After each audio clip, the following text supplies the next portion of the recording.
Have you checked out ChevetteReport.com? It's the newest cigar media outlet to keep you in the know with all things cigar lifestyle related. From press releases to reviews, we have it all covered. Be some of our first members to join ChevetteReport.com and be a part of the next step in the cigar culture.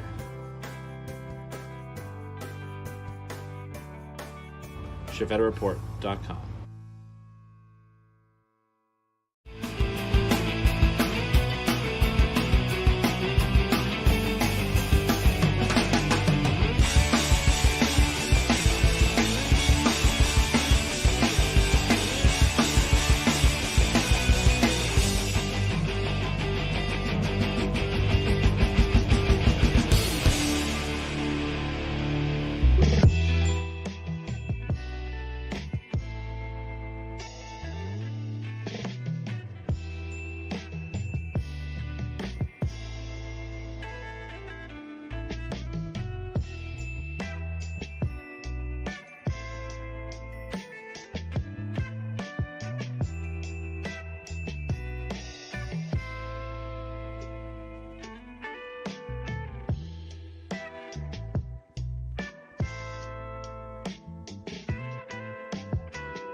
Welcome into Chief Modoc. Another episode of Chief Talk, episode 30 of season 7. I missed you all, gentlemen and ladies alike, last week. We were traveling for the Barn Smoker. We were in Connecticut this time last week. Doesn't feel like a week, but it has been a full week since then. 2 full weeks since I last got to see your wonderful, beautiful profile pictures popping up in the Chief Talk comment section over there. Before we do get into the show, and welcome everybody in, I do want to say a big thank you to Natura Cigar and Natura Cigar for making sure that Chief Talk can be brought to you every single week, unless we're traveling or a holiday, like last week. But we're back. So, thank you, Drew Estate. Thank you, Natura Cigar, for being here even when we weren't. Welcome in, Mr. Michael Zakovic, Mackie B, Cottown Cigar, Jay Bates, Gary Zanstra, Jim Juris, Bob Cigar Guy. Yeah, that doesn't count. Bob Ellis, Gandry, Zanstra, and I know there's a Supremo Tobacco up here. Now, speaking of not being able to see anybody last week, I did get to see Charles Adamson on Friday. If you're part of the Discord, you got to see the selfie that I posted of the two of us over there. Also on his Instagram, he's been putting some really fun videos up from his Insta360 that he took while we were up there. Matt Brugger, welcome in to the show. He says he won't be here to chat. Truck is tore apart replacing the fuel pump. I'll be there Saturday morning. I got to get out and replace my brakes. Jay Bates says it's DJ Smooth on the mic. Welcome in, Jay Bates. I got to see Jay Bates last Thursday, and all the road dogs. Also got to see this guy, Bobby Cigar Guy. Welcome in, Bobby Cigar Guy. Hey, everybody. Yeah, I got it. I was hearing myself talk twice. Welcome in, Bobby Cigar Guy. Thank you, Chief. I am excited to be here as well. I am rocking my brand new Barn Smoker hat. Barn Smoker cap. It's a different kind of cap too. The material is almost like wicking. It's got little holes on the side. I mean, it's well ventilated. It's the best color in the world, green. And it's a universal fit. It's got that little leather strap on the back, the slidey slide. I'm not a fan of that. I didn't like it because I wasn't paying attention. It was hanging like a tail earlier at Barn Smoker, but it's a neat kind of feel. Almost feels like football jersey material, thin football jersey material. On. Focus on the hat, not me, camera. There we go. We're near far. All right, my light is off to the side again. Now, I got to say that I'm smoking the Liga Privada H99, and I'm almost done with it. So I had to tell that now, even though Chief always asks me, what am I smoking? I will follow it up with a Liga number 9. Wow. So I'm going Drew Estate deep today. I'm finishing up a Herrera Esteli Brazilian Maduro this evening. But I am going to be jumping into a new cigar here soon. Actually, I thought you were going to jump into this cigar too. So you're kind of cheating by going with a Liga. How am I cheating? I mean, you're not smoking what I'm smoking tonight, even though you have the option to. You have the ability to. I did have the ability to. I've already smoked closer. All right, let's see. Rick Carroll, welcome into the show. How are you doing this evening? I hope you're doing well. Chat Talent Cigar Podcast says, "Yo, Bob, I watched their live on Tuesday night. They had Eric Bay on. All right, from what's the name of the dang cigars? Black Star Line. We got to interview him at PCA, or you got to interview him at PCA. Mellow fellow. You had to sit super awkwardly on the couch was awkward for the interview, but it was great to watch the guys have fun while they had him on the show. They were killing it. Obviously, those guys are near and dear to our hearts. So. Absolutely. Jay Bates says it's the man, the myth, goodness, the legend, Bob the Cigar Guy, the Super Ancho Killer. That's right.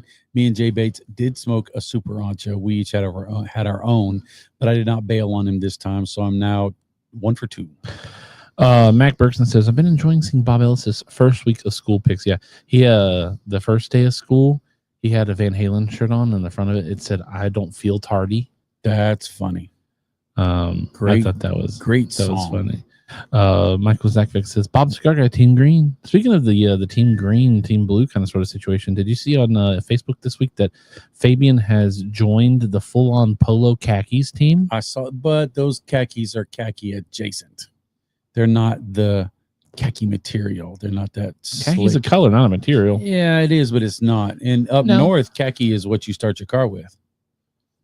The khakis. It's just Boston, not North. Just Boston. Khakis. In Boston, if you say where my khakis, I might be talking about the car keys. Get it?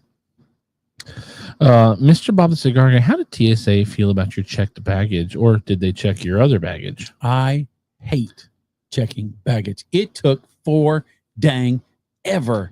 We could have been home by the time we finally got our bag. No, it didn't take that long. I mean, it took a little while. Half an hour. No. Yes. No. Yes. No, not long.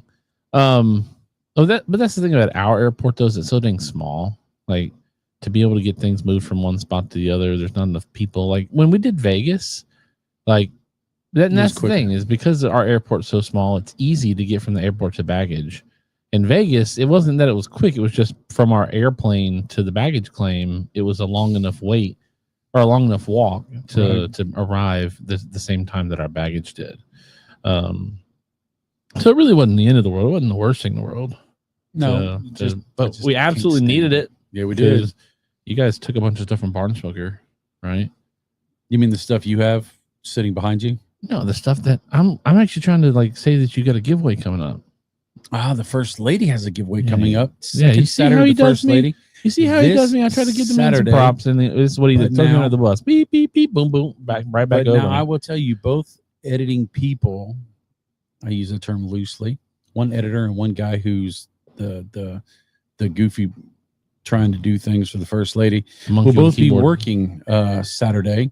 And so second Saturday of the First Lady, we are not switching the days, but we are moving to 3:00 p.m. Eastern time. But the First Lady will be giving away a whole Barn Smoker bag set. I bet Chief might show it tonight.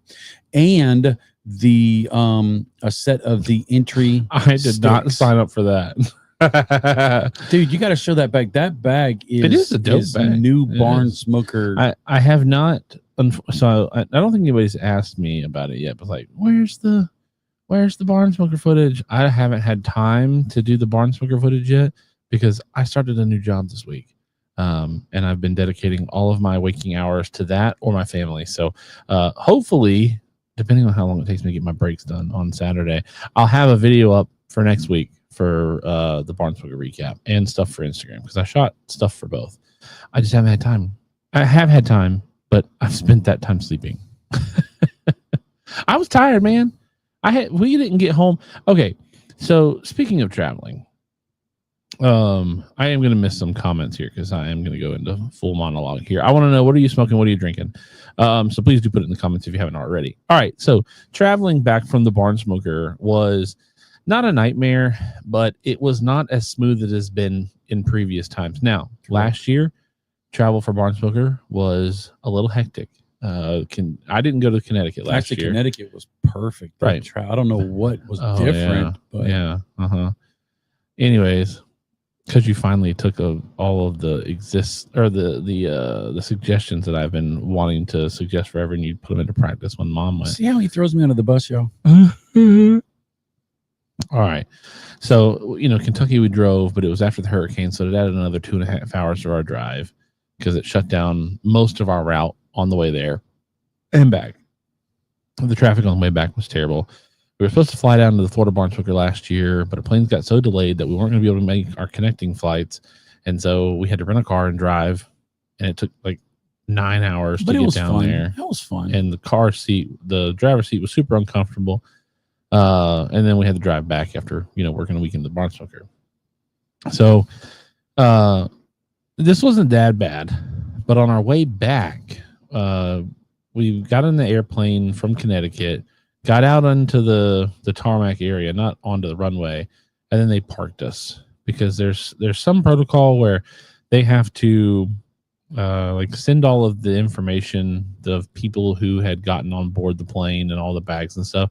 They send it to Central Command or whatever, and then Central Command has to confirm and send the information back to them so that they can take off and fly. I get it. Safety protocol. I'm happy with it. It makes sure that everybody who's on the plane is supposed to be on the plane, whatever. But it added some time. Luckily, we had an hour and 40-minute layover in Charlotte, so it wasn't like we were that terribly worried about it. So when we finally land in Charlotte, we've got about an hour of time for layover, which is really like 40 minutes because they close the boarding like 15 minutes before the plane takes off.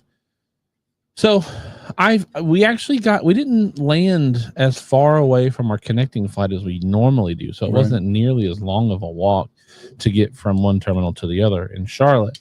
And so we got to Charlotte and we got over. We actually had some time to stop and get some snacks and look for some stickers and stuff for my mom's suitcase because she wants a sticker from every airport because Bob Cigar Guy does it.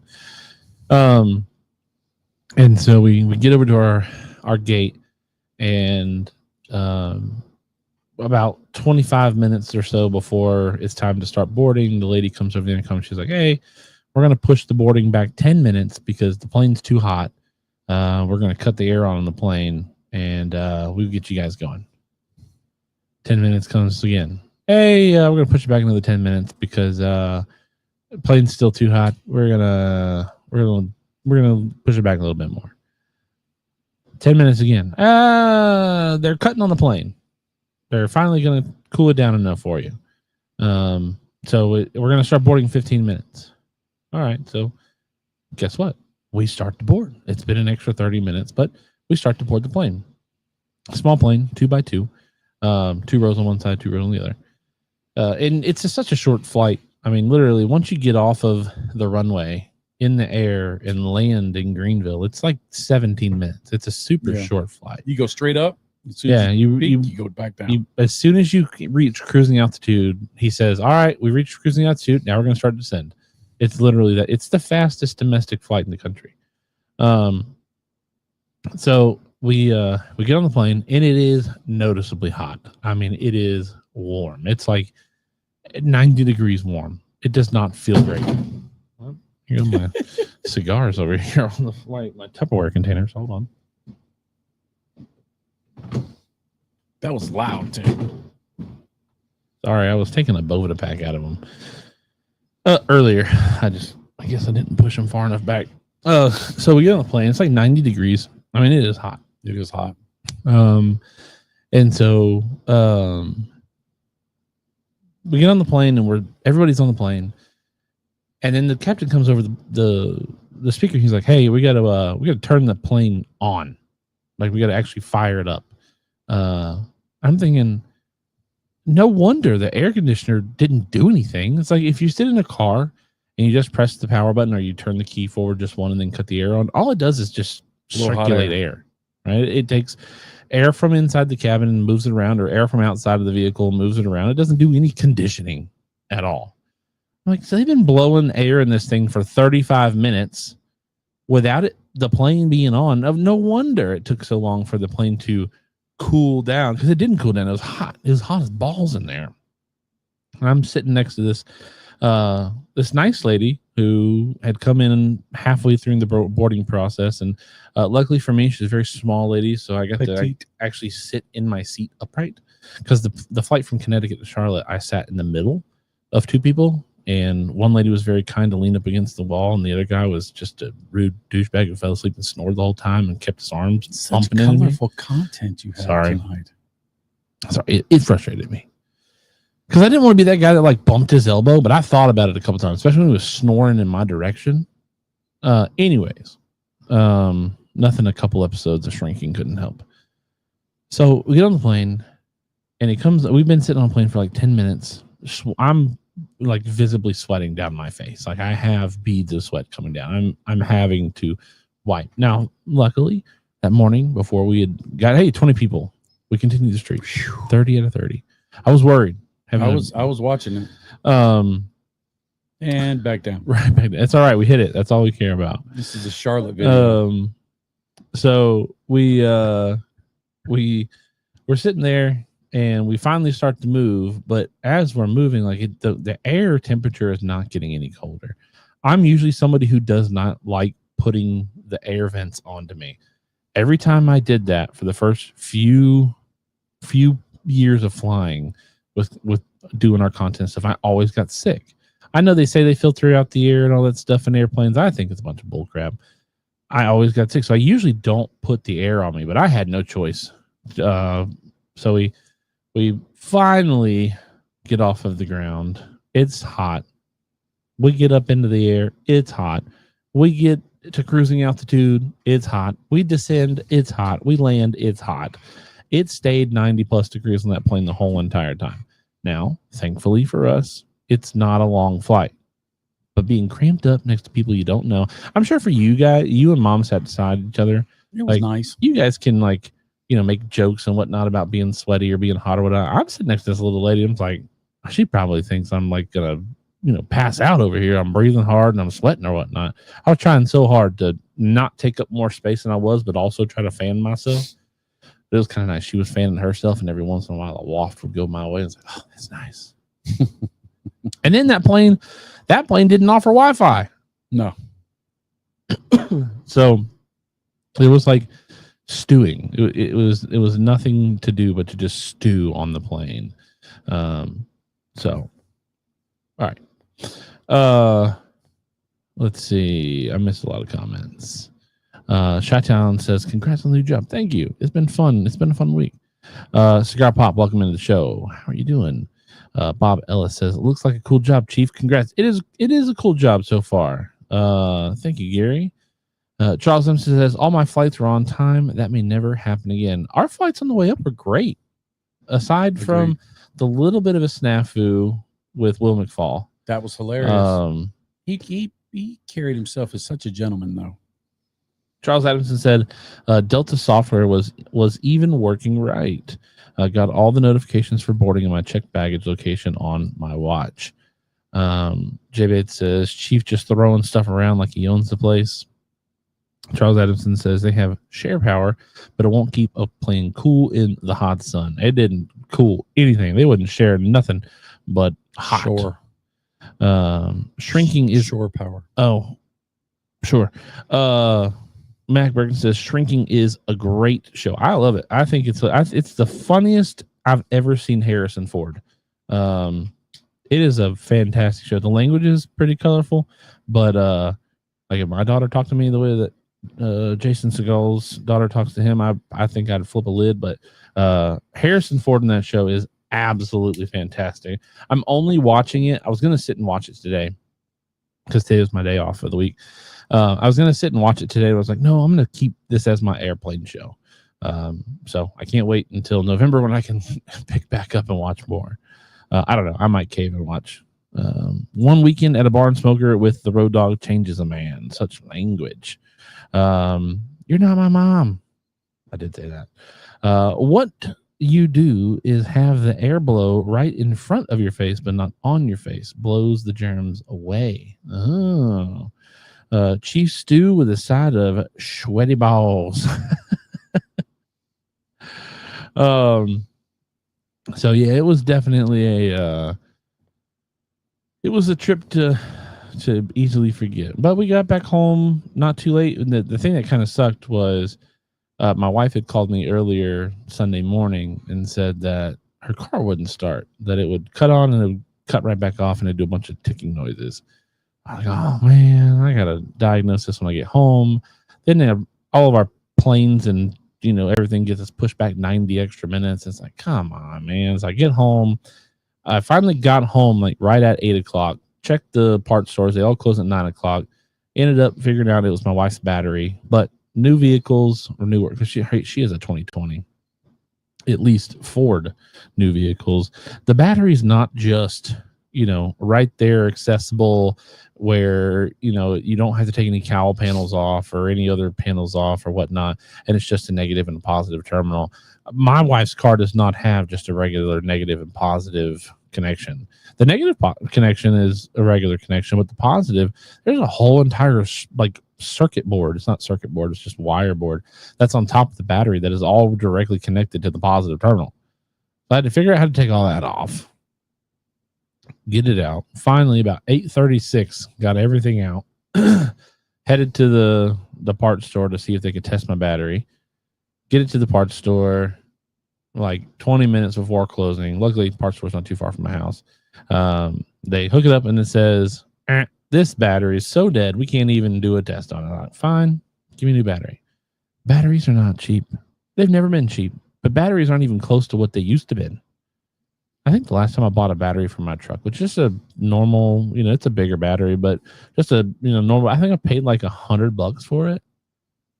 Not my wife's vehicle, $249.99, but it comes with a 4-year warranty. So that's nice. But $250 for a battery?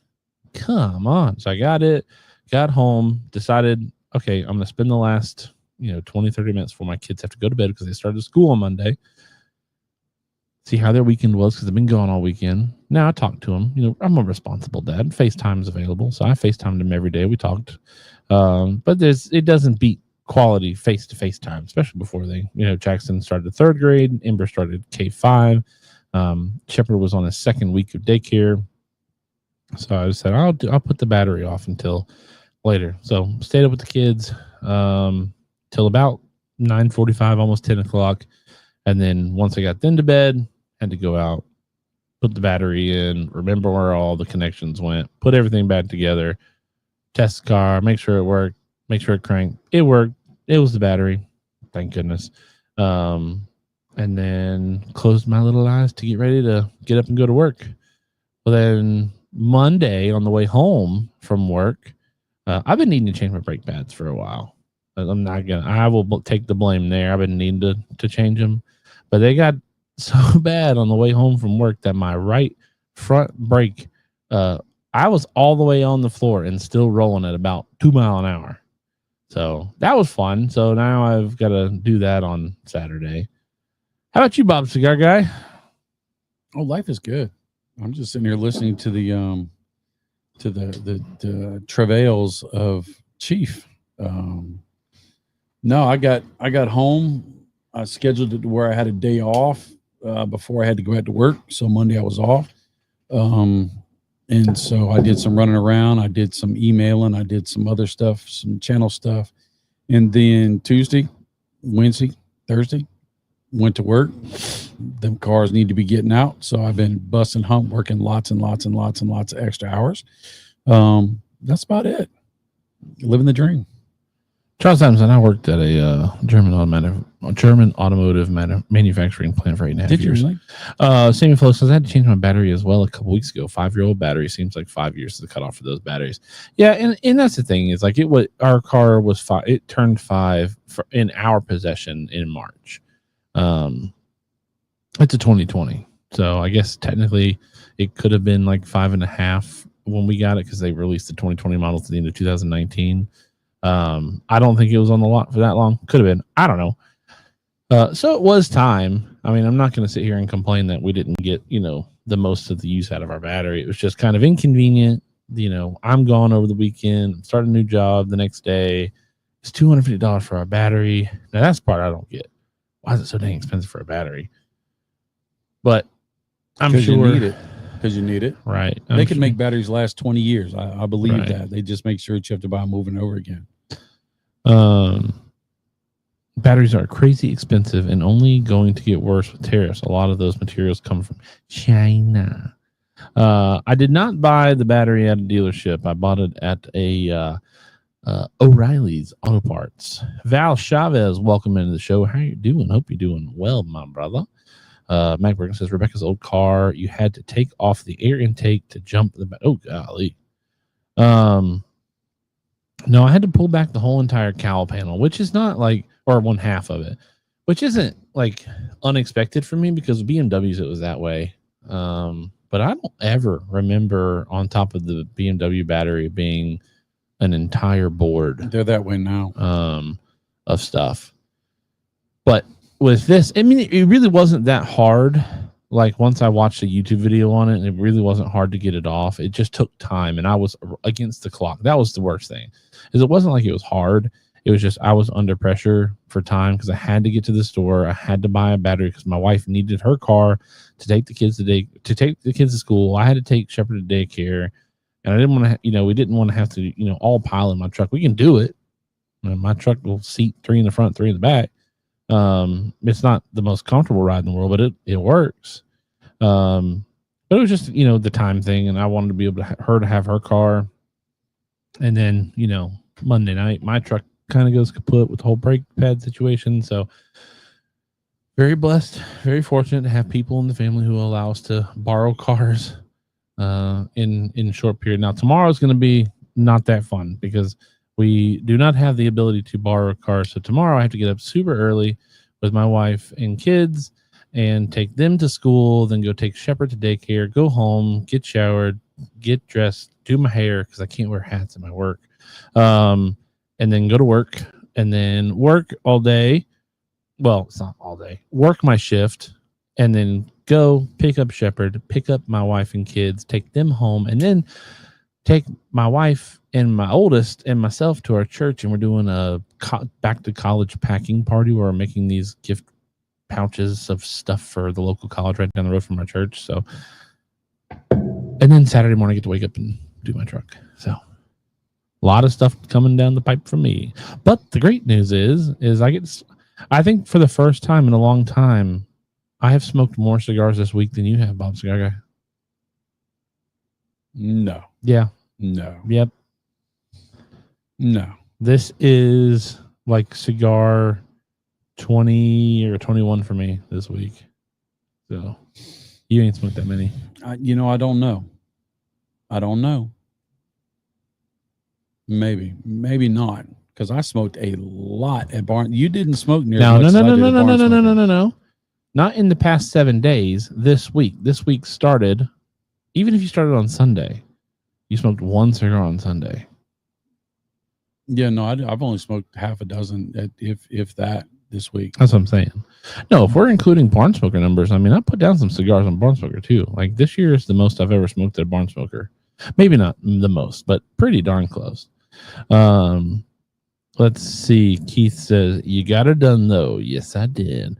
Jay Bates has got a Rogue Peppermint in, hoping to get a Papas Fritas lit here in a little bit. We shall see. German cars, after spending all the money for a new special battery, you have to have a darn scan tool to tell the computer it has a new battery. My Chevys are smart enough to figure that out. You're right. Matt Berger says the pump is in the truck. That's what I'm talking about. Max says, wait, when do you pick up little Bobby? I'll pick him up. So tomorrow, I think I get off at 4, maybe 4:30. And I'll, his daycare is actually just right down the road from where I work. That's one of the cool things. And we can talk about that in a little bit. I do like want to get into this freestyle pack before we do go any further. But my job, the daycare in my house are all really located really close to each other. So I take Shepard to school, or daycare, whatever you want to call it, every morning so that my wife doesn't have to drive away from work to then go back to work. My wife actually just texted me, we got to leave the house at 6:40 tomorrow. But so we're going to do a Chief Talk till midnight tonight. No. All right. So tonight's show, let me take this comment off and make myself the solo dolo. Tonight's show is Freestyle Live Unboxing Live. So this is the Freestyle Live kit that Drew Estate has put out for this iteration of Freestyle Live. My wife keeps texting me, and I need to stop reading those text messages. Yes, so this is the most recent Freestyle Live that Drew Estate is putting together. I think this gets debuted at the end of this month in 2 weeks. So let us unbox together. I know many of you have bought the Freestyle Live, and actually this week's stick pick of the week features the Freestyle Live kit. Not that he would have known that, but I went ahead and cheated and said, hey, that's actually a great idea to do Chiefs Talk stick pick of the week. Okay, so inside of the box is this bagged. Oh, there goes the straw. There's a straw. But there is the tumbler. Look at that. Pretty tumbler. That's a nice tumbler. I'm sure my wife is going to take this from me because she's a Stanley gal, and this is huge. Stanley-esque. It's made by Solo. But it's nice. It's got a little TE4L. Nice cream colors on there. Makes you think, ooh, is this Connecticut? Is this a Connecticut broadleaf or a Connecticut shade wrapper? Ooh, nice. Or is it a vanilla-inspired cigar? I don't know. I haven't smoked the cigar. Ronald Smith, one of the road dogs, the oldest of the road dogs, actually gave me one of these cigars up in Connecticut. I have not smoked it yet. I was planning on smoking it up there, and then he was like, you just take your time and you want to smoke it. So I ended up not smoking it over the weekend. But it's got a nice lid on there. You can either do the drinky. Well, pull the. Oh, I see it locks. Oh, that's nice. So it locks on the one side if you don't want to use the straw, or if you want to use the straw side, you can bing, pop that bad boy open, put the straw down there. I'm not gonna use a straw. Call them sissy sticks. Nice screw-on lid, and this. God, remember that makes a noise every time. And then inside of it, ooh, looky there. It's just it kind of looks like it's hovering. Oh. You've got a 3-pack of cigars in there. The Freestyle Live cigars. Freestyle Live August 2025. So you don't forget which ones you had. Did you pull out the little koozie thing that's in there? The coaster thing? The coaster thing. Yeah. Yeah. Oh, there's like layers of this foam.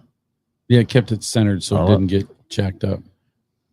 Ta-da! There's a cup. Yeah, so there's a little. Is it a coaster or is it just? Yeah, it's one of the things you put in your, like the sweat thing you put in your car. Oh, is that what it is? Yeah, that's nice. Yeah. So yeah, little top of the. I haven't opened this yet, so I don't know. So yeah, a little Freestyle Live thing. I guess if you want to do a Bob Cigar Guy says, you can just stick it down in there, and they got little finger holds on the side, so you don't have to worry about fidgeting to pull it out. You can just pull that bad boy straight up. But let's be honest here. While cups are nice, while straw cups and thermal insulated cups are nice, it's really about the cigars. Facts. So let's dive into the cigar. I have not smoked the cigar yet. Bob Cigar, you smoked the cigar. There are others in the chat who I know have smoked the cigar, so I want to know what do you guys and possibly gals think about the cigar? Do you have any ideas as what you think the blend is? Do you think you have a name for the cigar? Do you think it's an existing blend? Do you think it's going to be an addition to a blend? I am curious, and this is the one thing I hate about Freestyle Live is getting into these dang cigars without breaking them. I hate this. You need a knife? No, I got it.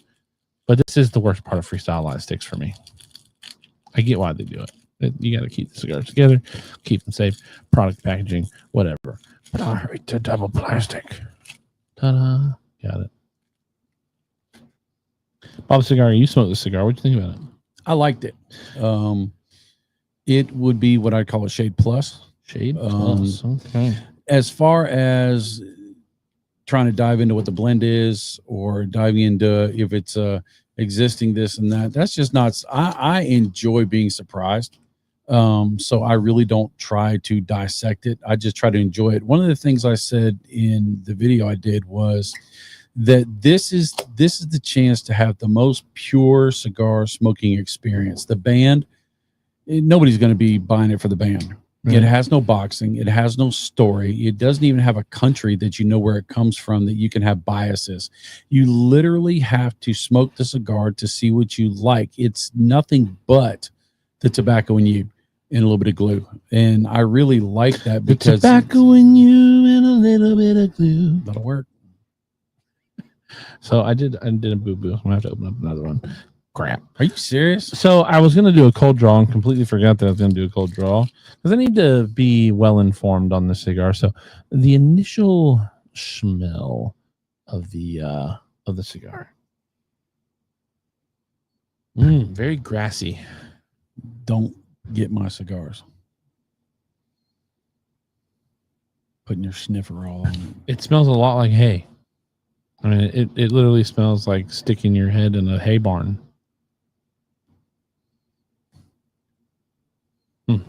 Interesting. Goodness gracious, man. I got to take some Zyrtec or something. I got some mucus issues going on over here. All right. So now we're going to go to the cold draw. I'm having to do a second cigar, unfortunately. Oh. The taste of the smell of hay.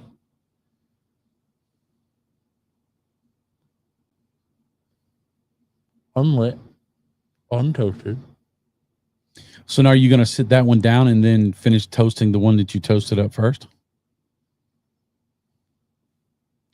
I'm trying to see if I pull any nuances out. It's like, look, they sent us this thing. I'm going to give it my best shot.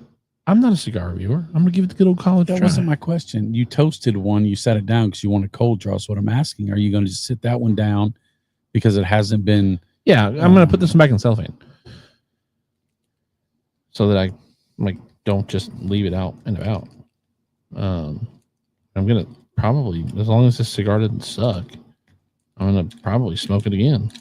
By the way, Durostate gave us a set to do a giveaway with. Ooh. And we have not decided how we're going to give it away.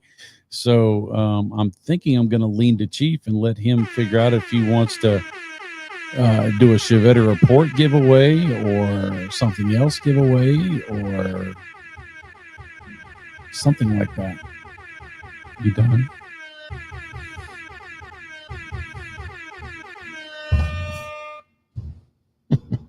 God knows.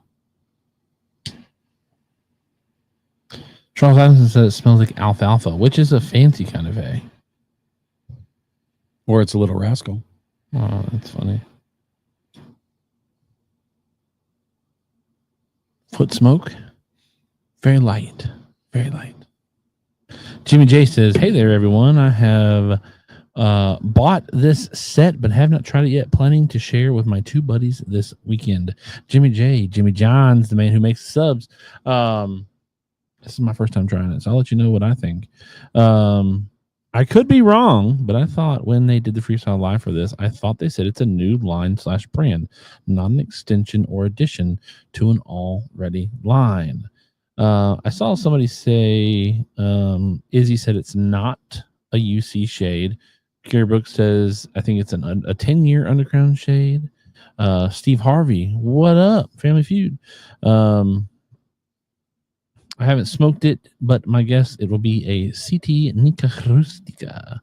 I have my Freestyle Live tumbler full of 20-year-old rum and an A&W Zero Sunday soda. Tastes like a white Russian. Ooh.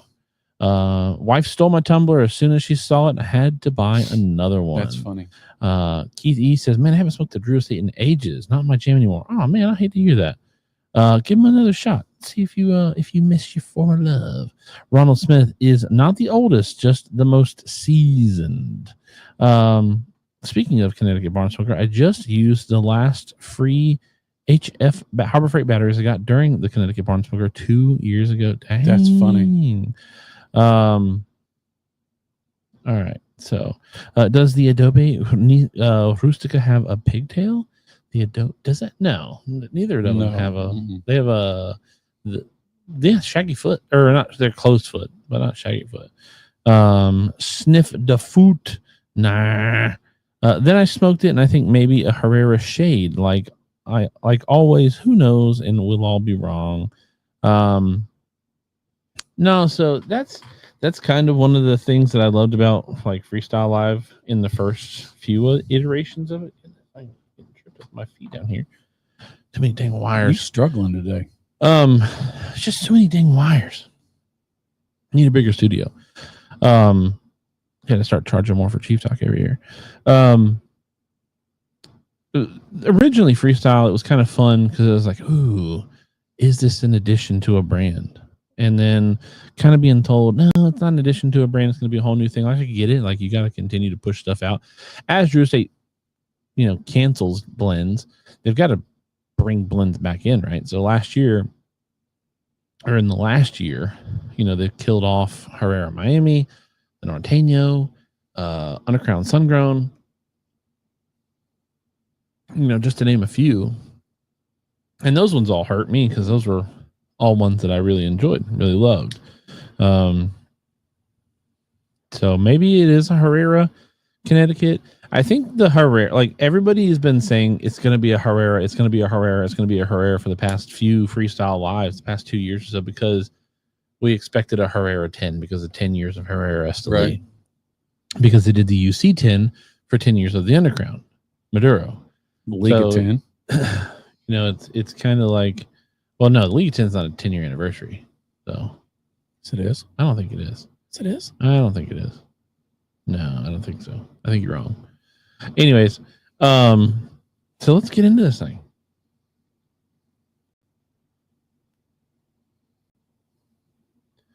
I mean, Bob Scar, you are able to get chat going over there. They don't have to just watch me smoke. I mean, I'm waiting for your. It's going to take me a couple minutes to get some thoughts here. You could tell what it tastes like now. Then we're through transition. First puff. It's light. It's very light. Very grassy on the retro hail. It's out on retro, so I wouldn't know. It's very light. Can you make a Connecticut Puro? Look at the foot. It's not a Connecticut Puro. It's too dang dark in here to see anything. And it could technically be. That's light. That's light. That's a light foot, man. Let me cut my old flashlight on here. I mean, it's got, I don't know, some of the tobacco looks a little red in there.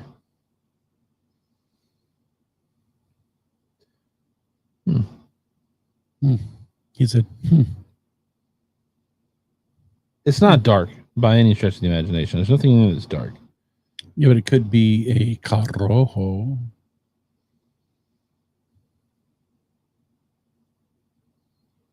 But it could still be shade grown. Do they do a shade grown card? No. I don't know. No. I don't know. I'm not the possibility is there. No. It's very grassy. I'll tell you that. It reminds me, like the natural sweetness of it, like almost signifies to me what like Steve Saka tried to like blame the weird sweet tip phenomenon of the brulee just being the natural sweetness in the cigar.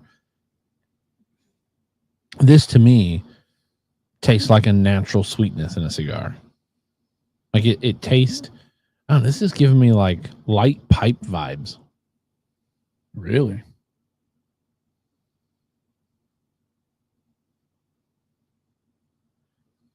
Yeah.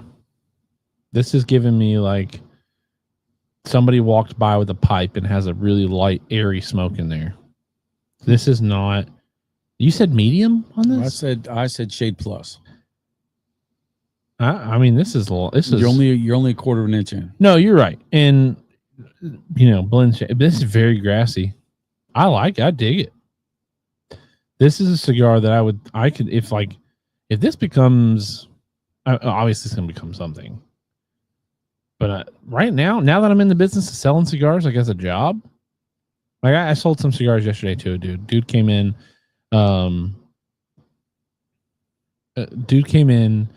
to the shop, and he had come in with a couple of his buddies, and he drinks a little bit, doesn't smoke at all, but wanted to smoke. They were 3 dudes who worked night shift at BMW. So they're sitting up at the bar, and the guy's like, yeah, I'm going to take a Long Island iced tea. Right. So I had to figure out how to make a Long Island iced tea, which was incredibly, there's a lot of layers to it. But no sweet tea. No, it's Coca-Cola. Yeah, there's no tea. It's Coca-Cola. Yeah. Because he was like, all right, you mix your drink, because I'm having to do the mixture thing. I'm trying to do my best, like, like looking like a cool bartender guy. And they're like, all right, top it off with a Coke. And I was like, a Coke? Yeah. So anyways, make the drink. And he's like, well, I ain't ever smoked before. I was like, okay, well, have you ever smoked anything before? And he's like, well, I can't tell you that. I was like, okay, well, let's walk into the humidor. Made his drink, got him put on his tab. Walk into the humidor, and I was like, all right, what are you in the mood for?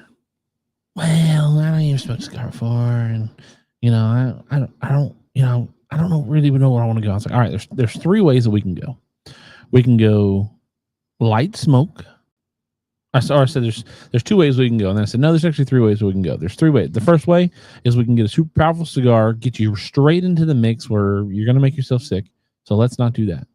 I said, second way we can go is we can get you a super light cigar, something that's going to be nice and light, a little bit of flavors, is not going to smoke you into the table. Or we can go the route of a flavor tip cigar or a sweet tip cigar that's got a little bit of infusion on it.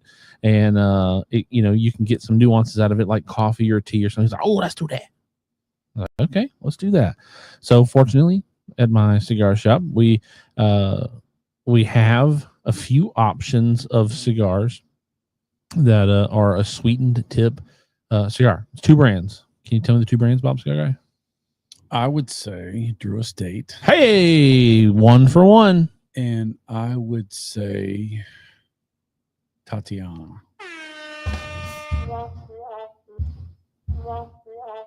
Go again. Rocky Patel.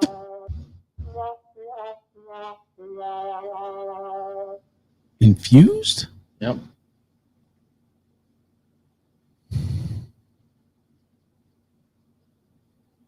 You got Tatiana with the Groovy Blues. You got Drew Estate with 50,000. Wait, we already said Drew Estate once. I don't know. Come on, Bob. Macanudo? Come on, Bob. You're making me upset. Infused. You're making me upset.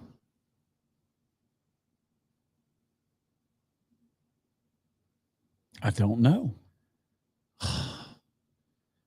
Nick Melillo. Oh, the upsetters. I forget about those. The Jamaican looking cigars. Yeah. Gary Brooks Deadwood would be under Drew Estate for me. So yes, we carry. Please tell me you gave him Drew Estate. Yes. Thank God. Because the upsetters, yes, it is infused, but the upsetter is not a foundation cigar. So while I know we have foundation upsetters, I am not very familiar with foundation upsetters much at all. So you give them a toast. When it comes to Drew Estate, I know the line pretty well. Did you give them a toast? No, we don't carry toast. We have the Leather Rose. Okay. We have the Fat Bottom Betty. Okay. We have the Sweet Jane. Mm-hmm. Crazy. We don't have the Crazy Alice. We have the what's that? Ambrosia. Ooh, that's a good cigar. And we also have the Tabac Especial Dulce. All right. Just the Dulce, not the Negra? No, we did not have the Negra. But we had the Tabac Dulce. So I was like, look, out of these, let me suggest 2 of them. I said, let me introduce you to Leather Rose. Right. I said, Leather Rose is kind of the most powerful of the sisters, and talked a little bit about the sisters. I said, it's a darker cigar, but it's not a cigar that's going to smoke you under the table, but it could if you don't pay attention to it, especially if you don't pay attention to what you're intaking either, right? I don't know if this guy's on a full stomach or not. I said, we've got this Tabac Dulce over here that is a perfect, nice, coffee, creamy cigar. Reminds you of having a latte out on the front porch. Start your morning with them. It's a cigar that I love fondly. I said, I've smoked this in the heat. I've smoked this in the cold. It's a great cigar that goes all over the place. And then I suggested some acids that we had. I think the acids we had were just the regular Cuba. 2 different versions of the Cuba line. Blue band. Yeah, light blue. And so he ended up going with the one of the Cubas and one of the Tabac Especial. All right. Dulces. And he ended up smoking the Tabac in the shop. And from what I could tell, he was enjoying it. Once he finally got it lit, I could tell it was his first cigar. So luckily for me, like I carry a lighter and a cutter on me at all times. Because I don't want to have to worry about running around and finding the lounge lighter or the lounge cutter or something like that. It's better just to reach him out. I'm not going to hand somebody my left-hand mom's lighter, but like, hey, lean in, puff on the cigar. I knew this guy was struggling. This is his first time. I want him to come back, right? Right. When I make a good customer, 1, I'm going for a tip. But 2, I want you to come back too, because I want you to enjoy this lifestyle that we all love and enjoy. So had him lean in, light a cigar for him. It went out on one time. He was puffing on it. I just watched it from a distance. Like, that cigar out. And so I was like, all right, I'll come back. Hey, lean back in. I was like, just steady puff on it for just a little bit.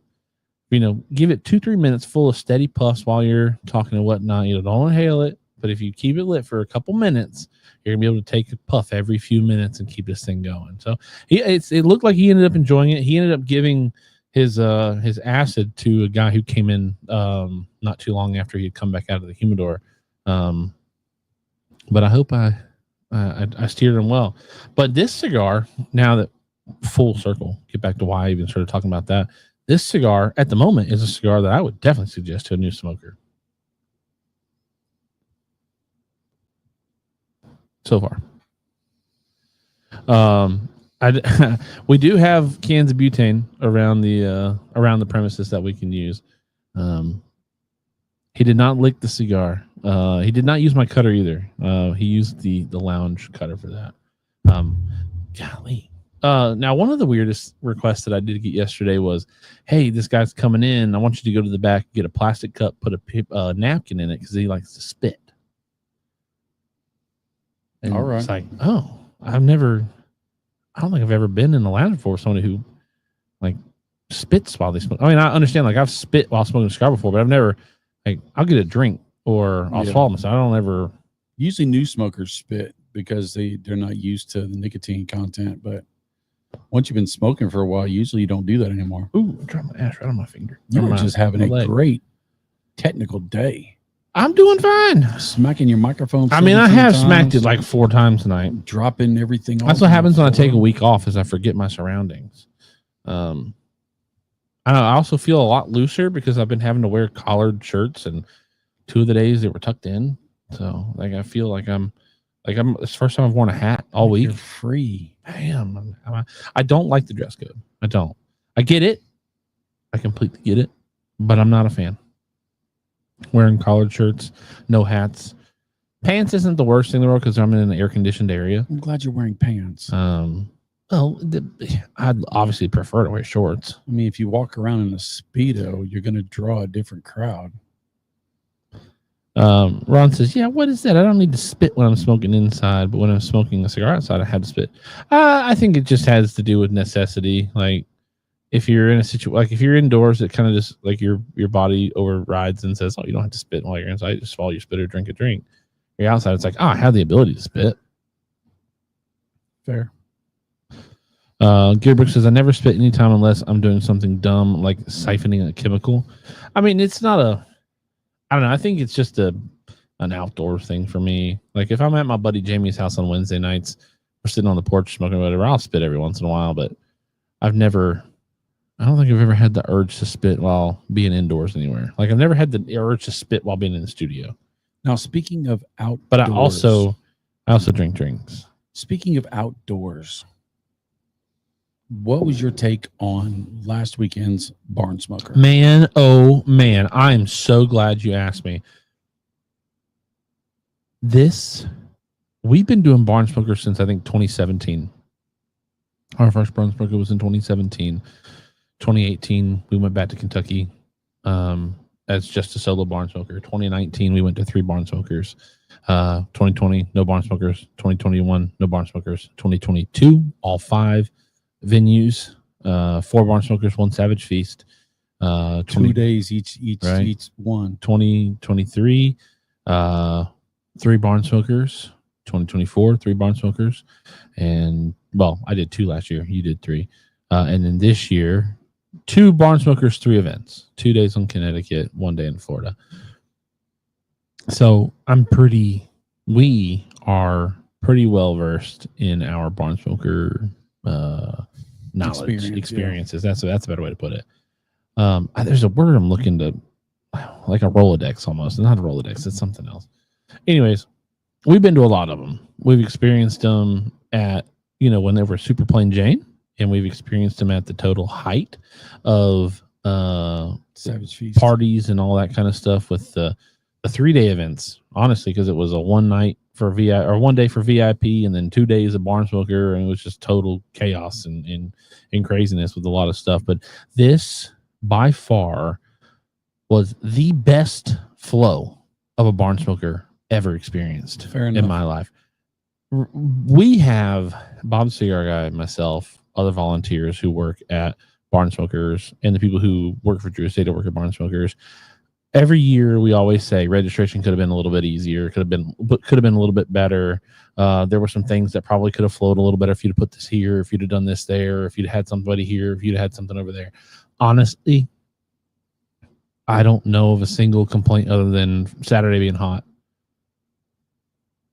And maybe the dust being up a little bit. Even the people taking out the garbage and keeping the water stock, keeping the ice in the coolers. The coolers were everywhere. Lots of sodas, lots of waters. He wasn't dipping, Mac. It was just spitting from a cigar, not dipping. It was. What up, Jeremy? Christine, this is her 3rd year now. And right, this is year 3 for her. I think she's really come into her own. And Drew Estate doesn't do anything. They don't plan for this year. They plan for 2027, right? So they put things in play from 3 years ago, and now I think it's starting to come into her personal things. And there were some new activations that I really, really, really enjoyed, and the flow was really good. I think putting the tables at the end over by the activation stations was one of the smartest moves they could have done. But I wanted to hear your experience, not my experience. So what you're talking about is like the tables where people could sit out in the activation area. Yeah. So I think on Friday that was dope. Saturday, I thought they were all insane because of how hot it was in that sun. That sun, they had umbrellas. The sun was relentless. They had umbrellas. Saturday. Yeah, but still. What that did was once everybody went to the activation station in the morning, they had no real reason to go back over there. Right. And so that just made it a dead space. And because you had a little oasis out there by the food, people walked back and forth, and it just gave that feeling of fullness. You put the food on the other side of the field, and you put tables over there. Yeah. and it was like, oh, I don't actually have to walk all the way back to my stuff to eat. I can sit and eat here, because like, you know, when you get to a barn smoker and you sit down, you put your stuff down at the table, and you got your cigars out, your bags out, whatever it be. You kind of clunk up the space, and those tables have got claim your spot. Those tables have got 8, 9, 10 people at them sometimes. Yeah. And so there's a lot of stuff that takes space up on the table. So if you've got all your stuff over there, you take your food back, you're having to walk through that tent full of nothing but people. It's like, oh man, I don't have any space for my food. Oh, look at these tables that are right here next to a bar activation. You had the Liga Privada activation, which had brand new, which had whiskey pours. And so you're handing out full-size Liga 9s. And so you could do all of that right there in that one spot where you've never had anything before. So I thought registration was a breeze this year. I thought that you guys all killed that. I think fast. Honestly, you know, having this be Christine's third year, you kind of get to an expectation of like what she wants and how she expects it to flow. So one, we've kind of fallen into understanding how Christine wants things run, and how her and Drew Estate want things to run. But also Christine has taken a lot of advice from you and from Maddie and Pete and Roy and others who you know work for Drew Estate, who work those activation or work the check-in every year. And it looks like she actually took the time to say, you know what, that's a really good idea. Why don't we implement that next year? And I think, you know, this was the first time where, you know, the VIP was super fast. Quick. And then as soon as it was time for GAs to split, you just started using both booths. And it was just a flood of people in. I thought it was really good how it was unmistakable where the entrance was. Absolutely. With the bollards.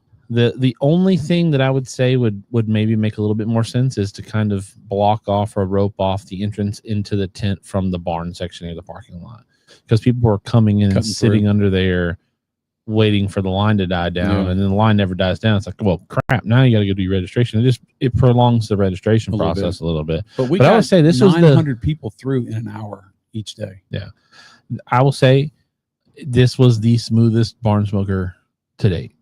Now, before you get into the rest of it, because I want to hear the rest of it, but I got to talk about the superstar at the registration tent this year, because it's 2 days. We had to have armbands. We've done armbands before, and I hate armbands. Slows the line up. It crowds everything. But the first lady jumped in there, and she was the best armband person I've ever seen, because she's like, I'm not going to put it on too tight for you. Is this loose enough? And she was very helpful, but she was very, very fast. She did a great job at doing that. And then she ended up going to an activation station the second day, and she did a killer job at that as well. So she was killing the game. She was. Yeah. So I think, you know, obviously there were a lot of the same this year. We had the subculture tent, which was spray paints and all that kind of stuff. They've been doing stencils. That's new. Well, I think the big stencils were new. They had some stuff last year where you could do that same thing, but it wasn't on that thing on the just stuck in the air, and it kept falling over. So they tweaked it a little bit, but it was definitely an area that was popping. You saw a lot of people who were walking around with their canvases and showing them off, and they had them propped up on their tables and whatnot. The Deadwood activation had 2 drink people over there that were doing some stuff. I didn't taste any of it, but there was a pairing, soda pairing. Because soda, yeah, there were 2 versions of it over there.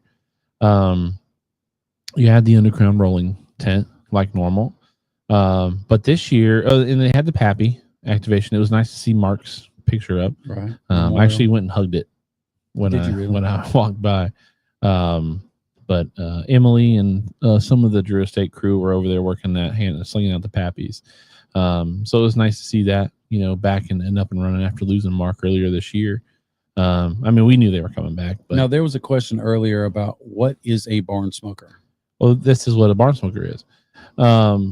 So the new stuff that they added in this year is they had the Brothers of the Leaf activation, which I learned they are going to be blending a cigar for the Brothers of the Leaf whiskey guys. And they're rebranding the BOTL cigar, which is actually one of my my all-time favorite Drew Estate cigars. That cigar. every time I come past it, I'm like, ooh, gotta have it. I wish they weren't changing the blend up, but I get it.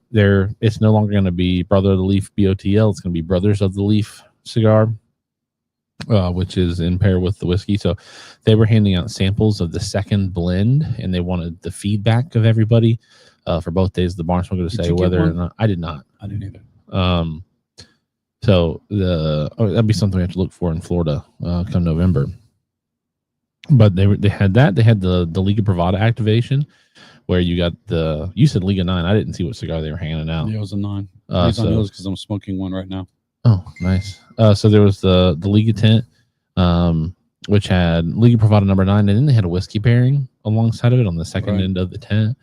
And then they had 3 two food trucks and 1 food tent, all from Bear's Barbecue. And you got 3 food vouchers, which was nice. You didn't just get 1 food voucher. You got a food voucher for each one of them. There was a taco truck, there was a barbecue truck, and then there was a smash burger tent. And it was all good. I didn't do the tacos. The mac and cheese was good. The chicken taco was amazing. I didn't do the tacos. I felt tacos was a little too risky for out there and me moving around as much as I was. They had the Herrera basketball hoop going. They had the Hoya activation going with the roll the dice for shut the box. And I think that's leather rose. And so Michael asked rookie question, what is the activation station? So when you go to registration, you sign in, and now this year you didn't have to pay $10 either, which made things a lot faster.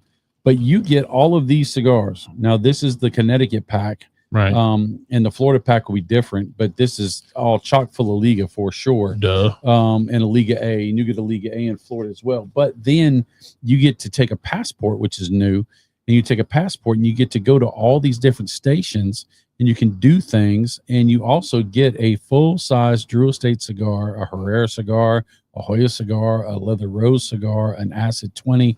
What else? Was it a Toro 9 at the Liga 10? I think it was. You get the pulled pork bear attack was insane. That mac and cheese was amazing. The mac attack. That mac and cheese was gravy. It was so good. It was. You get a Liga 9.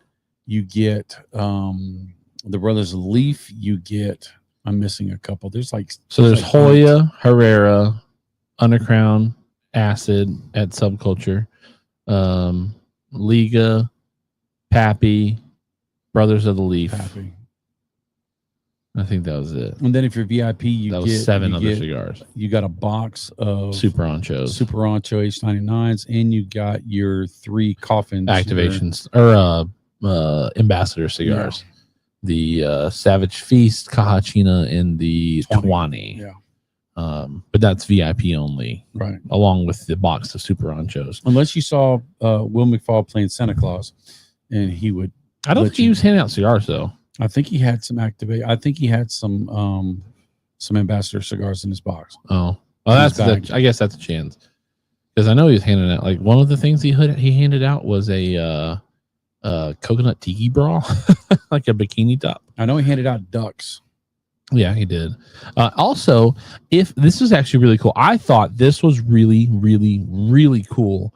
The first 24 people to donate at least $100 to Cigars for Warriors, whether you're a VIP or not, got a ticket for 4 p.m. on either day that you showed up, Friday or Saturday, to go up to the front of the stage. They had long tables set out that were only for those people to do a long ash contest. It was supposed to be 45 minutes, but I think they did it for the full. No, it wasn't the full hour and a half. It was the full hour of 4 to 5. Nobody made it the full hour, but one guy did get really close to 55 minutes. Did you know that idea came up at a roundtable meeting Wednesday before the Barn Smoker? The Wednesday, the week before the Barn Smoker. Yeah. I mean, it was that fast. They were like, hey, let's do this. And I'll tell you what. They didn't expect it to be as big as it was, because people were coming up taking pictures. They were cheering them on. I mean, it became a full-blown event. It was really fun to do, or to watch people do. J-Bait says that they had cornhole. They did have cornhole. They did. That was nice to see. I'm glad that at the Herrera tent they've stopped with the darts. because that gets super crazy. Yeah, it gets dangerous. And it's super fast. So they just did the basketball thing. They had 2 basketball courts set up, but I only saw them ever doing 1 at a time. But they did have cornhole going. I think that would have been fun to do like a cornhole tournament. You know, maybe, hey, we're gonna do the first 100 or the first 50 people who donate $100 Cigar for Warriors. You can choose whether you want to do cornhole tournament or long ash contest. Right. And cornhole tournament tops out at 24. Long ash gets 26 because you can only do pairs, right? With cornhole. You don't want to do 1-on-1. That takes too long. But then that's a great, you know, you just bring more cornhole boards, you know, bring a couple more sets of cornhole boards and have the tournament go and have some people dedicated over there. And then it was kind of funny with the long ash contest, the top 3 contestants all got trophies. And gift cards. The first person to drop, who had the shortest ass to drop, they also got a trophy for being the crappiest smoker. It was funny. It's actually a toilet. Was it trophy. really? It was. So I think it'd be kind of fun to do a cornhole tournament, same kind of sort of thing. It really just embodies a festival feel. Right. Well, it was funny on Friday. They had a 3-way tie for first, which actually wasn't a 3-way tie, but we don't have official rules out there. It was a 2-way tie, but one guy got lucky and got called at 5.5 when it really wasn't 5.5. But who cares? The guy who actually got 5.5 inches ended up winning, but they ended up doing a chug off on the main stage. And you'll see that in whenever the video gets published. I took footage of that. But they had the 3 guys who tied for first did a chug off, and then whoever, you know, got first, second, third, whatever. The guy who ended up winning runs a brewery. He better have won. But I wish I could have gotten up there and done it. Like Matt Dominguez, this guy who got 3rd place. He doesn't drink. He doesn't like beer. And then I was like, oh, let me be a ringer. Let me be a ringer for it, because I think it took 10 seconds, or no, it was 9 seconds for the dude who won to do it. I could chug a beer in under 9 seconds. It was a Miller Lite. It wasn't a heavy beer. I could have done it. I think I'd have whooped him. Can or bottle or no cup? Yeah, they poured them into a cup. It was fair, but it was fun. Saturday they didn't have 3-way tie. They had outright winners. But no, I thought it was really fun. I thought I really enjoyed this barn smoker. Jay Bates talked about the laser engraving. I forgot about that. That was really neat. That was free. You bring anything and laser engrave it. And at the stencil area, you could take your new Drew Estate bag and you could put stenciled on there, spray paint on there. Some people brought their clothes. Thank God they didn't just take their clothes off and paint it. Was it free? I know it was selling the coasters. You could bring him anything and he would engrave it right there. Now he was taking tips, of course. You sure he wasn't just giving it to you for free because you were staff? I didn't ask for anything. But no, it was free. Huh. I think it was at Florida as well, because Randy B got some done. No, yeah, this was not the first time laser engraving has been. It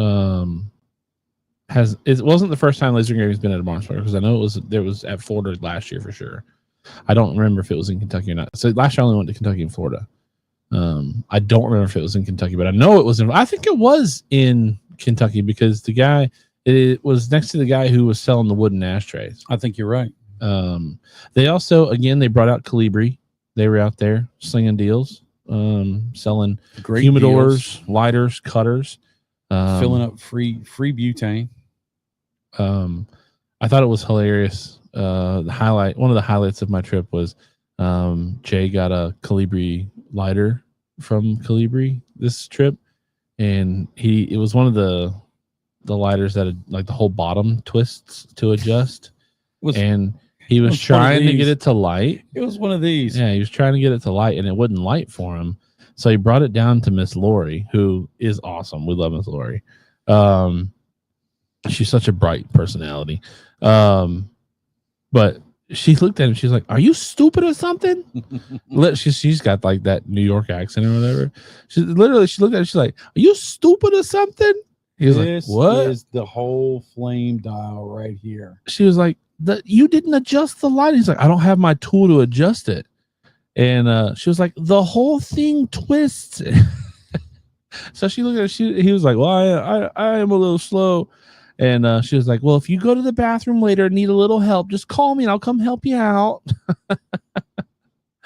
total point of the weekend for me, because I got to be there to experience that in person. Jay said he was in the fields parking cars. I heard he was in the field digging holes. That's what I heard. I'll say this. I was glad that they left a little bit of grass out in that field, because in 2022, that was the year that it was the Dust Bowl. So the grass was much nicer. The grass helped keep the dust down a little bit. So no, but that was funny. Thank you, Jay, for allowing us to have a little bit of levity over the weekend with that. That was great. Was Jonathan Drew showing off one of the DuPont ladders? I don't know. I didn't see it. Was that in the VIP tent? I wasn't in the tent, but maybe a half an hour the whole day. I was running around and hustling. So I didn't get to see any of that. But this year, which is really nice, they put speakers at different parts of the whole field, so you could hear everything going on in the whole field instead of just hearing it from the tent. That was Did you see nice. The antennas? I did. Those are I don't understand how those transmit sound wirelessly. They're just triangular metal plates. Yeah, I saw that. I don't understand how that works. It's witchcraft to me. I wish you would have picked up Wi-Fi. Oh God. Internet service was terrible out there. In spots. Some places it was fine. I tried to upload. I made the one reel. I made it on Thursday when we drove out to the farm. But I meant to publish it before we left the hotel, but forgot. And then when we got to the farm, I just went ahead and hit publish. It did not publish until we went to the restaurant that night. Yeah. 12 hours later. I do lots of lives during the show on Facebook, during the Barn Smoker, and I figured out real early that if I walked into these areas, it would just be a dead space and it would stop. The live would stop. So I had to figure out where I could go and where I couldn't go to be able to get it was bad. Now I will say this year they got to have all four walls on the Deadwood Saloon, which was nice because the air conditioner in there was working, and on Saturday it was necessary. I had to sweat it all down the back of my pants. I heard some two old guys complain that there was some big ogre that stood in front of both air conditioning vents. No, just one. They didn't really complain. They just gave me a disgruntled look, but they had been sitting there for hours in front of that AC vent. So it was my turn. I was also scalding at that point, so I didn't care who I offended at that point. My legs hurt so much. Wi-Fi synced PA is a fairly new technology. Really cool. Cigar Pop says I shared as many as I could. Justin Hunter says I miss you guys. Michael Zakovic says the first lady had good had done good Wi-Fi. Stole my phone and wouldn't give it back. Yeah, and we had to go to a ticketed event at the rolling station. Now that was smart this year with the rolling at the Underground. You had to get in and get a ticket for your rolling sessions. You couldn't just roll up there, pun intended, and get a seat. You actually had to get a seat during the rolling classes. So I did get some rolling footage of you doing an Underground. That'll be its own video. I am so reminded by doing that I am a good cigar smoker. I am not a good cigar roller. You guys will be the judge of that. I did not get the ugliest cigar. Wasn't even close. But my cigar was, I put more glue on that thing than kids eat at kindergarten. But it ain't going nowhere. That's for sure. But it is ugly. That joker is butt ugly. So and then at your session, the power got cut out to the tent. Right after I walked out, the tent collapsed. Somebody over at the barbecue, the sliders, they were packing up and they accidentally unplugged the plug from the generator that went to the fan that was blowing up the big tent at the Underground station.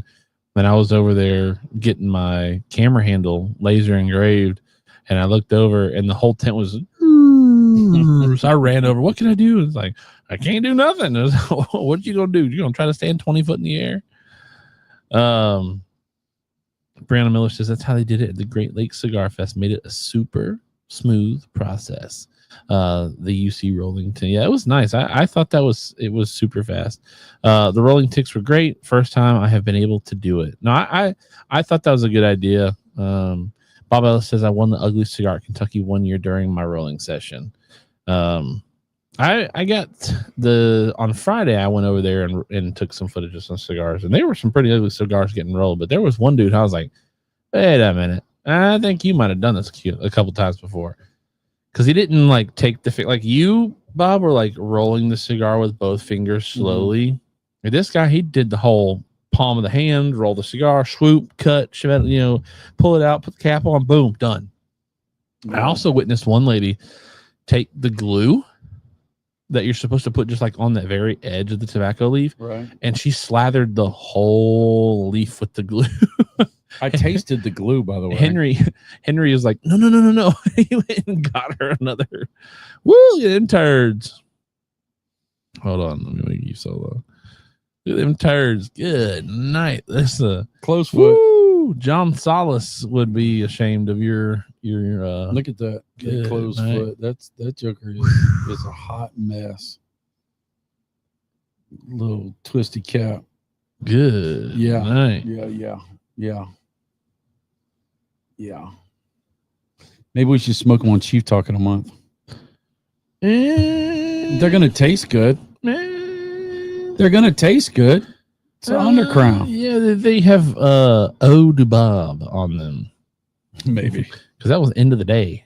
Yeah. There's no telling how many times you scratched places or wiped sweat off. So I think I'll let you enjoy that one. Is this Pectin or is this Bob the Cigar Guy snot? Bob says, Henry made fun of me, but he gave me an extra cigar, so it was worth it. There you go. Sammy Flo says, they're going to smoke great, Bob. I'm going to smoke them. Cholo, welcome to the show. How are you doing this evening? I smoked mine a couple months ago from last year, and it was delicioso.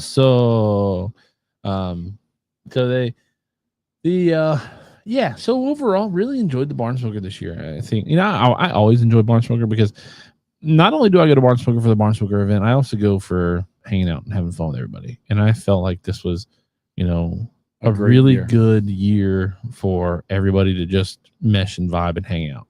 And we had 3 nights together. Yeah. So Jay and I, we sat and, we got to sit and talk with Joshua K. and Glenn one of the nights about maybe kind of some of the stuff that we felt was done right and maybe could be changed for future years. And that was kind of a fun little conversation. And honestly, there wasn't much that we said we would change. The weather obviously sucked on Saturday. And it wasn't like it was even that hot. It was humid. It was double the humidity of the day before. Because Friday was so nice. It was a little breeze. There was cloud cover, barely any humidity. Saturday, man, humidity had doubled, very little breeze, and there was no cloud cover. The sun just beat all day. Did you see that poor guy? He's bald. Right. And he put sunscreen on his whole head, but he forgot to do his forehead. So the whole top of his head, it looked like he was wearing one of those little motorcycle helmets that the bears ride on a moped. And it was real red right there. I mean, it was a straight, at least he didn't smear it so he had like fake waves or something in there. It was a square. I mean, and it was, I bet he's blistered because it was hot Saturday. No, I didn't hear about that. That was on Friday when he did that, by the way. Well, he was there both days. So he was there both days, but he got a base tan. That only happened. Watch for a video of Bob Cigar Guy teaching Pepe Perique on my Instagram. I saw he posted a video today from his Insta360 of you and Mom at the VIP tent or the VIP check-in. That 360 thing was neat. It was like a fishing pole, and I told Chief, I said, we need to get one of those for your camera. Yeah, and then we'll hang 5 pounds on top of that too, just to give you a little workout since you can't gym out that day. Whatever.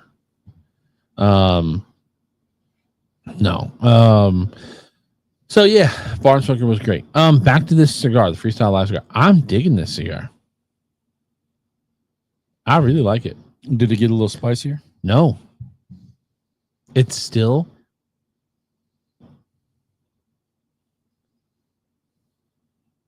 like I expected this to have some black pepper on it. most Connecticut's for me have an essence of black pepper. Okay. The few Connecticut cigars that I don't get any black pepper off of are the Brulee, just the regular Brulee, and then the Hoya de Nicaragua Numero Uno. Well, the big reason of that is because almost exclusively all Connecticut tobacco is stock cut. So, and by the way, was it not neat to see all the tractors carrying the tobacco all down the road? I mean, there was half a dozen of them at a time having tobacco on these little trailers they were pulling behind them, just strung up. It was really, really cool. Yeah, it was neat. It's, you know, and honestly, I know John Foster plans, you know, his fields around Barn Smoker, right? And that's evident in the fact that just that Monday before the Barn Smoker, I had told you I saw the video on Instagram where the main field was full of tobacco. So now there's also an essence of like, oh man, they want to see full barns. You know, we got to fill up these barns. So they plant around that. So I wonder it would be fun to like stick around the days after Barn Smoker to see just how fast the field that was still planted was harvested after we left. I would love to hang out and just work the farm for a day or two.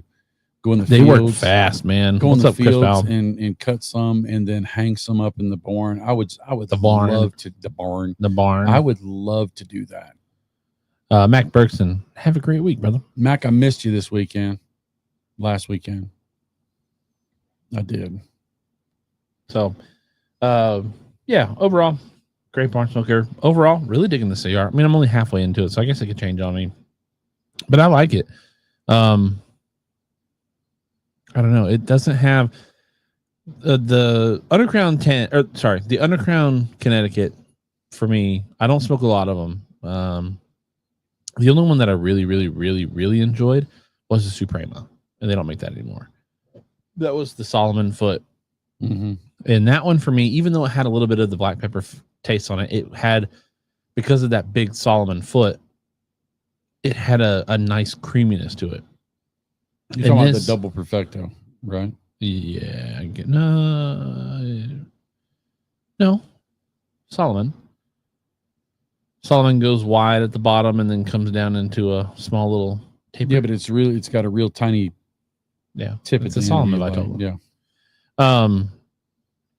So I really enjoy that cigar because it's super creamy. The other ones I'm not a big fan of because they're just too black peppery for me, which is why I'm like, people always say, well, if you're getting into cigars, you need to get into a Connecticut. Not necessarily.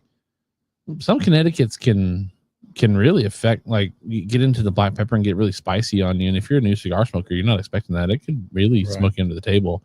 I think there are some cigars out there that are, you know, Habanos and, you know, and things like that you can get into that, you know, a little less pepper forward. Well, it's just a creamier cigar. Yeah, Connecticut's have a tendency to be creamier, and not as heavy as a, you know, Connecticut broadleaf, right, or a Brazilian Modalfina, right?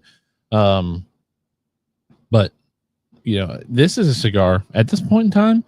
This is a cigar that I will happily suggest anybody who's picking up a cigar for the first time. All right, I'm excited to see what this is.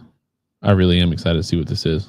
That's another cigar that I suggested that we get into the shop was the Deadwood Dominicana, because I think that's also this almost reminds me of like a Dominicana without the sweet cap on it. Interesting.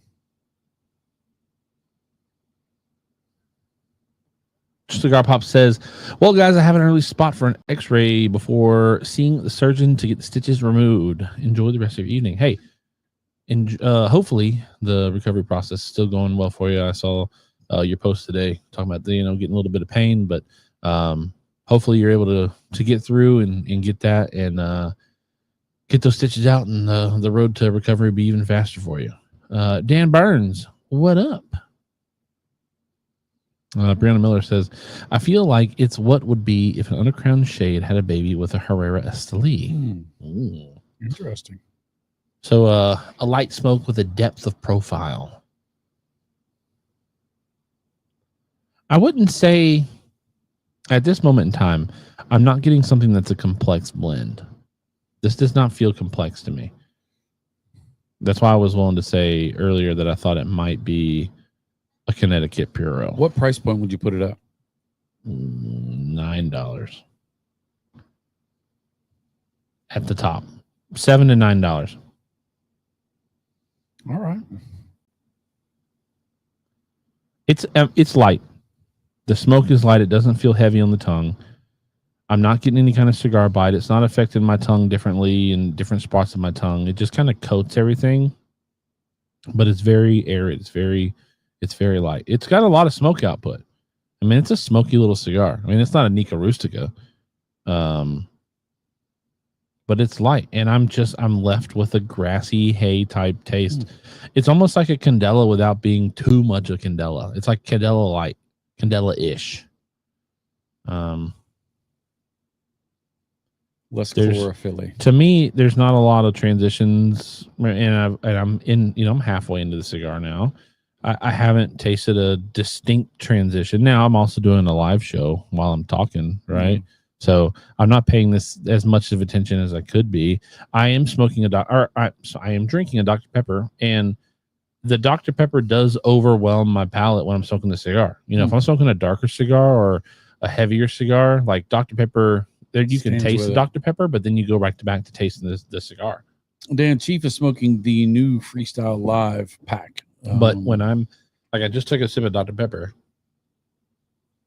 Normally smoking a heavier cigar, like you would immediately lose the flavor. Immediately lose the flavors of the Dr. Pepper that you just drank, 15 seconds ago. I can still taste Dr. Pepper. But I can still taste a little bit. It almost turns this Dr. Pepper into like a vanilla Dr. Pepper, or like a cream soda Dr. Pepper a little bit. It's kind of creamy. I like it. I really like it, actually. This is a really good cigar. And I like the Dominicana. And I think, honestly, this reminds me of like a Dominicana without the sweet cap. I just want to say, you're at 24 right now. We're an hour and a half in. Not too shabby. We got 28 earlier. Not too shabby. Now, the tobacco inside of it is not strong. This does not hold an ash long. So it's a thinner tobacco. I am finding myself having to ash this cigar after about a quarter of an inch to a half an inch to just go ahead and tap it off, because I've dropped it on myself over here twice. I don't believe it's a Cuban sandwich. No, I think it's full filler cigar, but a lighter. But honestly, it would not surprise me. It's there. Look, there's a lot of give in this cigar. It is not a tight cigar whatsoever. And I feel that in all three of the cigars that I have. But the draw is nice. No, draw is great. But there's a substantial amount of give in these cigars. Now, they're well humidified, right? That's another thing that's kind of cool about them coming in a cup, is it acts like a humidor. Right. Because the cup is sealed. Right. The cup is sealed at the top. It's got a nice, twist. It's like its own humidor. And if you kept that little piece of foam, when you're traveling, you could sneak 3 more cigars in and 3 not more have to worry cigars about with it. you. Right. Right. That's actually not a bad idea, especially if you're traveling and you want to have a travel cup, and you want to have some space for your cigars. Or you could put that foam in your cup holder in your car, and you could keep 3 cigars in there at all times. I don't suggest that. I don't know. You don't dry them out pretty quick. No. You'd be smoking them as you're going. Well, but then once you took one out, the two would kind of be flopping over each other. I wouldn't suggest maybe that. It would not surprise me. I don't think it is, now that I've looked at the foot of the cigar. I don't think it's a Connecticut shade. I don't think it's a shade Puro, but it would not surprise me if they were like, haha, shade Puro, suckers. See, I don't think it's a shade wrapper. I'm not sure, but it just gave me more of a that's my whole job. Maybe an Oscuro. It's actually my job at my job now too. We have them there.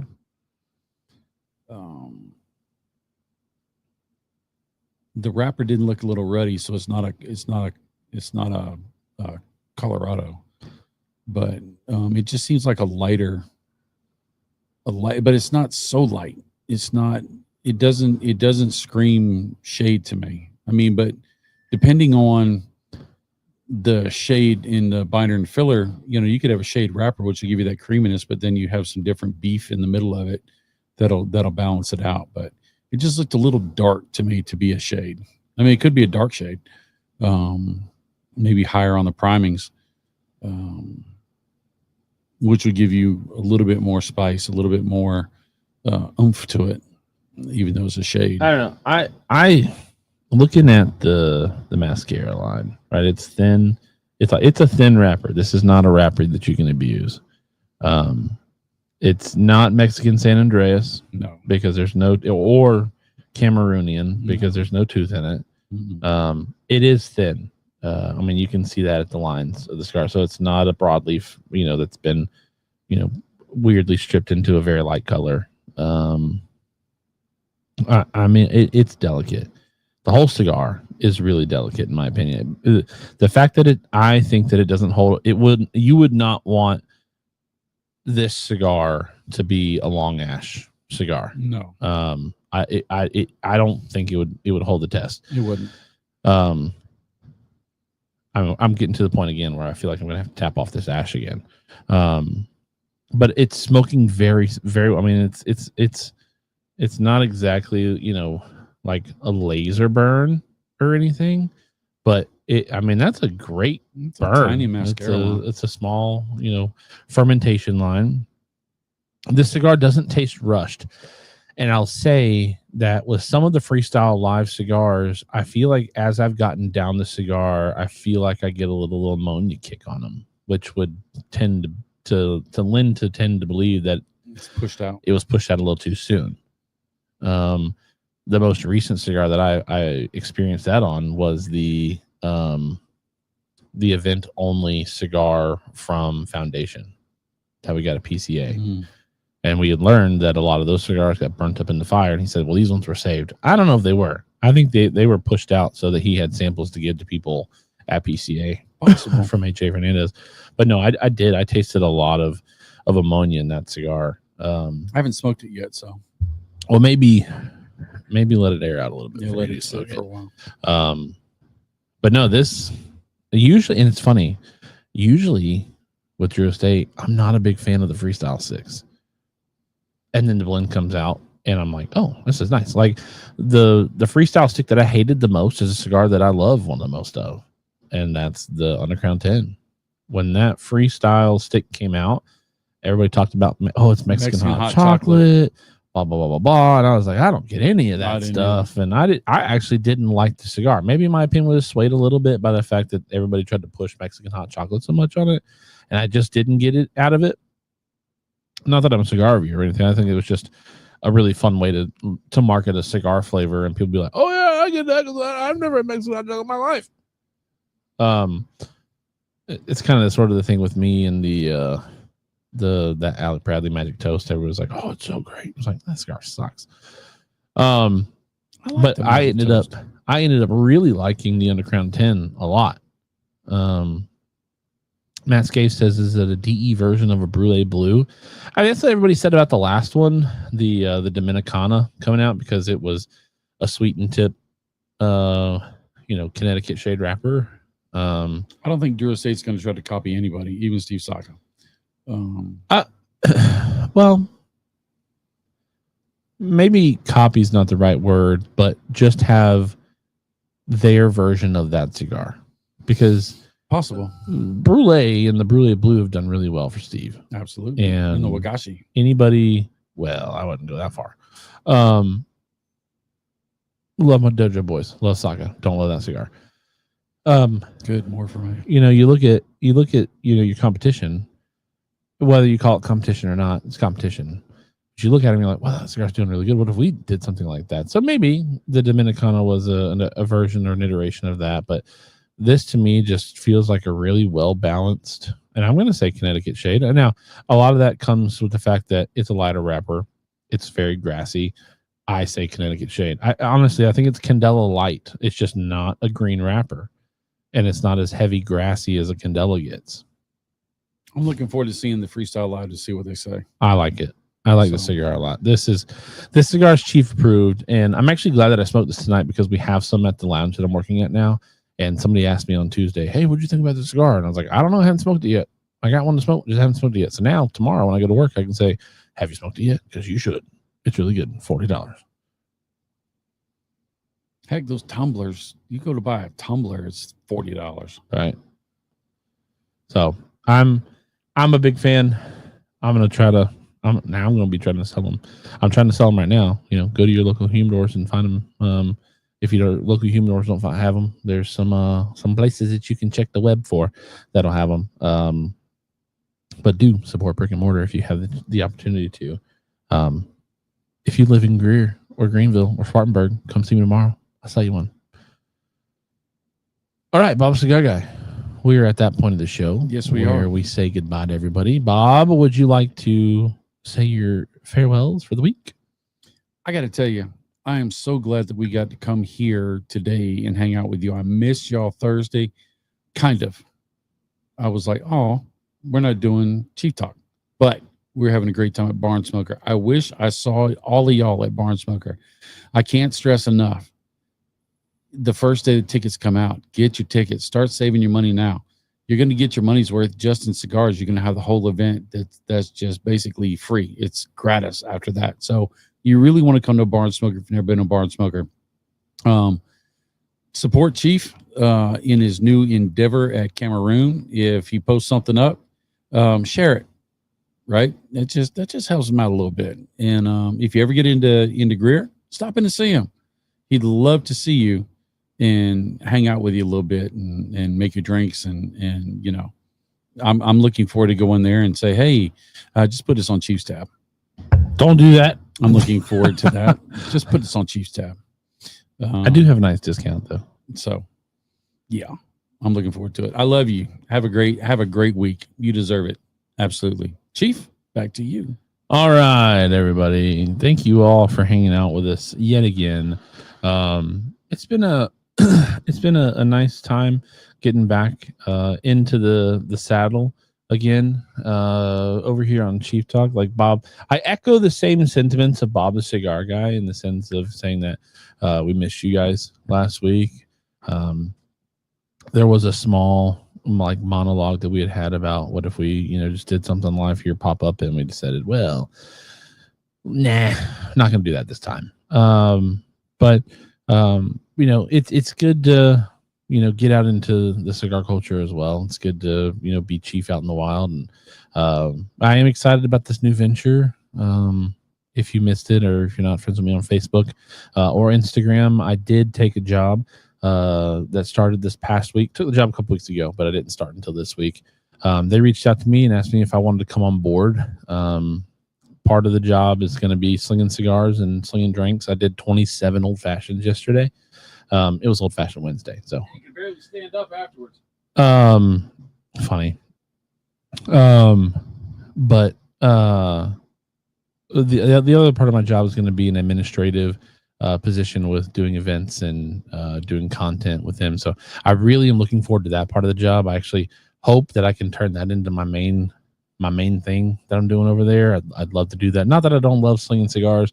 I don't know if I'll ever love working behind the bar or doing the point of sale system. I'm not sure if I'm ever going to love doing that, but selling the cigars, slinging the cigars is definitely a passion. And I got the chance to do that yesterday. So without further ado, this is Chief Talk. Thank you to Drew Estate Cigar, Natura Cigar, making sure that Chief Talk is available to you all, male and female alike, every single week when we're not traveling or we're not on vacation.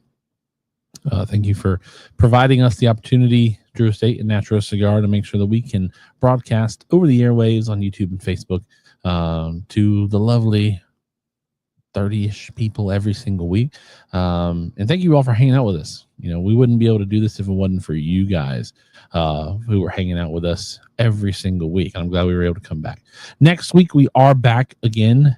We don't have a break until November. So I am looking forward to doing some more content in the future. The Drew Estate Barn Smoker footage should hopefully, depending on how much it takes of my energy to get done on Saturday with my truck, hopefully it's done this weekend. so that I can have that video out for next week for you guys and gals. I love you all. Thank you all for hanging out with me. If you do end up in the Greer location at all during the week on a Monday or Friday or a Saturday, do come hang out with me, and I'll sell you some cigars and make you a drink, and we can just have fun smoking. I love you all. Thank you all, and we'll see you next time. Have you checked out ChevetteReport.com? It's the newest cigar media outlet to keep you in the know with all things cigar lifestyle related. From press releases to reviews, we have it all covered. Be some of our first members to join ChevetteReport.com and be a part of the next step in the cigar culture.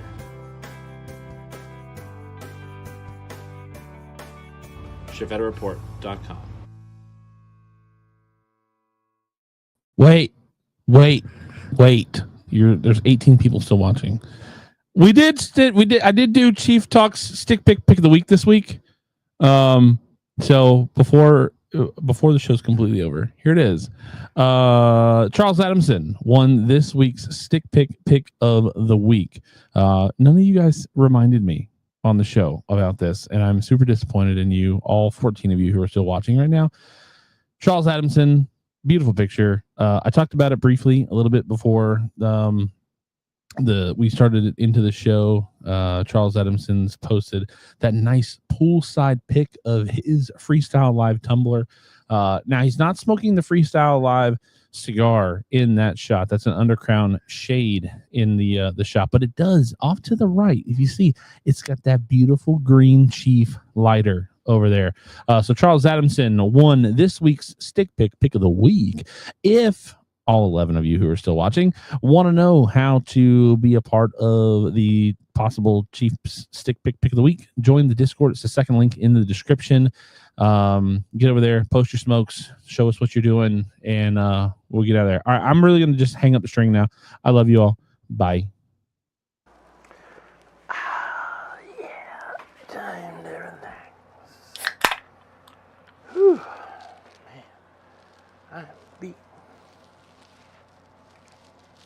Whew.